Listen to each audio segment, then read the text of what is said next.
most people don't know unless I tell them is that there's always been something broken up here. And though I can write stories and stuff, I can't recall them well enough to tell them the way they sound to me. Here is how they sound to me. When I was very little, I lived in a neighborhood with a bunch of other kids. Our family, one family, only had a dad and his daughter, no mom. Martin, the dad, was real friendly to us kids. It seemed like he was around all the time. And Mary Ann, his daughter, played with us all the time and was fun, but it was quiet and shy. Martin had a statue of a unicorn in one of his windows. He said the unicorn was for protection. Even though we'd never seen it, he said there was a real one hereabouts and that if anything went wrong in the neighborhood, we wouldn't have to worry because the unicorn would save us from danger. The unicorn in the window was Martin's friendly invitation to the real unicorn. Every once in a while, Mary Ann would say something about the unicorn did not protect everyone. But we never asked her what she meant. All the kids thought Martin was funny and he told jokes, and we were kind of afraid to repeat to our parents. One day, a bunch of us were walking home from school and Mary Ann suddenly started to cry. She did that every once in a while for no apparent reason. She suddenly darted up to Widow Emma's door and ran into the house.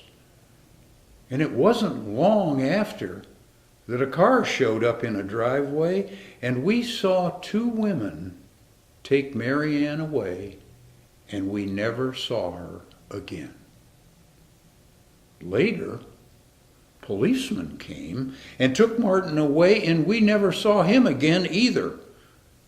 We were very little and very curious and very scared.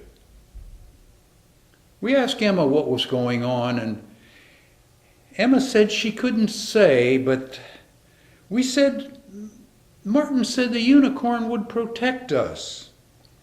Emma said something about the unicorn did not protect everyone.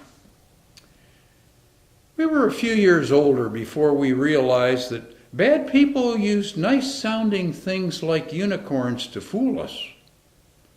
There are pictures and statues and songs to unicorns, but in reality there is no such thing.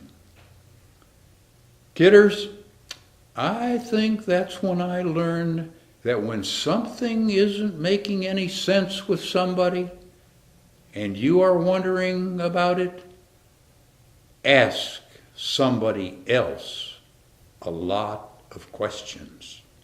Don't forget that. Ask a lot of questions. And talk. Talk to somebody you trust.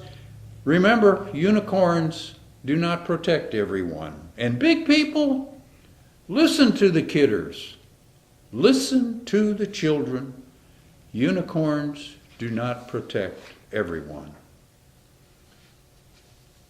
And then I also learned something from another neighbor.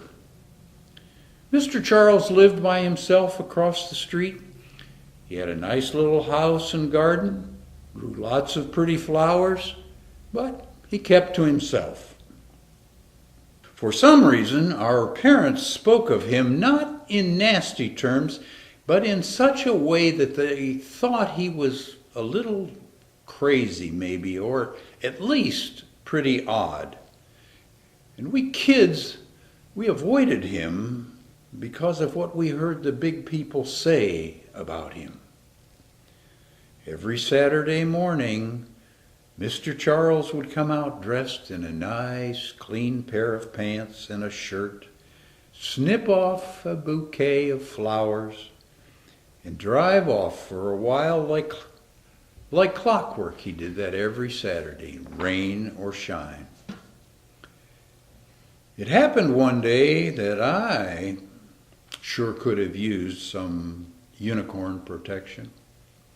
Who knows how, but a pen broke and a neighbor's pit bull got out, and I happened to be the only kid out.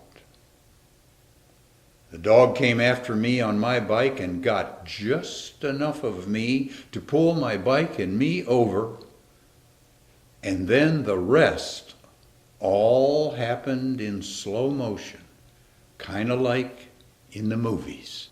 In a split second, with my face in the dirt and hot breath on my neck, I saw Mr. Charles grab a pair of pruning shears and race across the street and dive for the throat of that dog with one hand and impale it with the other, with no fear of whether he was going to be hurt himself.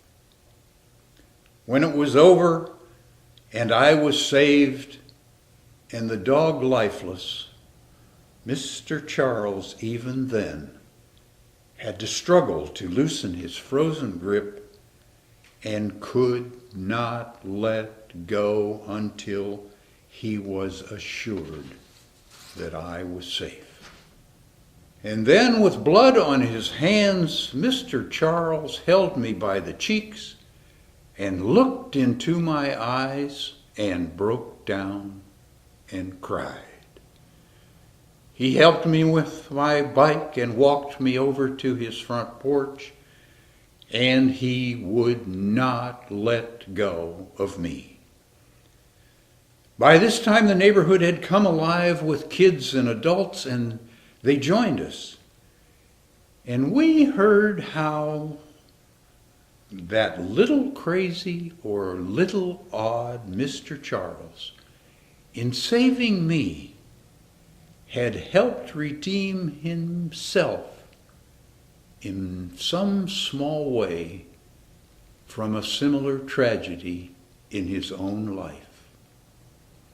For there had been a time a while back when he had been too late to save the life of his playmate and best friend, who had become his wife and his life. Mr. Charles knew he had been a little odd with grief when he moved into the neighborhood, and he never quite got up to getting past that first awkwardness with everybody.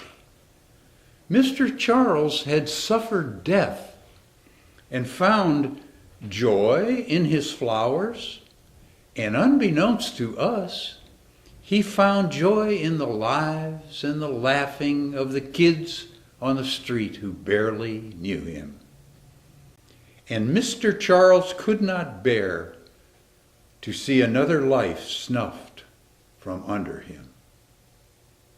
So you see, something in here was broken with Mr. Charles, his heart. And without bothering to check, some big people made a horrible mistake in the way they called him a little crazy and maybe a little odd. And like something is broken in here with Mr. Charles, and something is broken in here with my memory and my recall, so too was something broken with a former president of ours who messed up when he used words. And big people made the horrible mistake of calling him and many other people stupid or evil or odd. Kidders, when you hear that kind of stuff, think of Mr. Charles.